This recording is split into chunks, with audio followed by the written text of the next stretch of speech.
Imagine this offense looking similar to what the Denver Nuggets have. Let's just live in this world for a second. That means two things. That means that Joel Embiid is getting that ball at the foul line extended, getting that ball at the top of the key, getting that ball down in the post, and creating space that is opening up for a teammate. In this case, let's say it's Tyrese Maxey on the perimeter, in the corner, whatever, Tobias Harris in the corner, and he's able to hit Tobias Harris or Tyrese Maxey for a three. And he's facilitating. Joel Embiid is facilitating, similar to Nikola Jokic. Or, like I said, he's getting the ball down low, and he's able to kick it back out to, let's live in a world for a second where James Harden's actually back. I don't want to live there, but let's live there for a second. James Harden's open at the top of the key for a three. That's the type of thing. Or a cutting Tyrese Maxey to the basket, or a cutting Tobias Harris. And Joel Embiid is able to find that.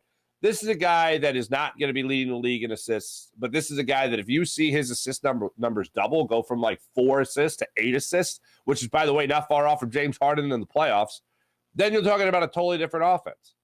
I'm curious to see if Joel Embiid would buy into the idea of him scoring less. Hey, you've led the league in scoring twice, and that's great.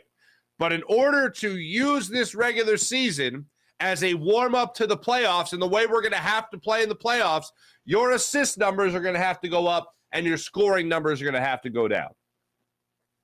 I want to know if Joel Embiid is going to buy into that, because I think that will ultimately make this a better team and have the team have more success, while Joel Embiid won't be getting the accolades of a 30-point scorer, but would be maybe getting the accolades and attention of somebody who could score 25 a night and gets you about 8 assists.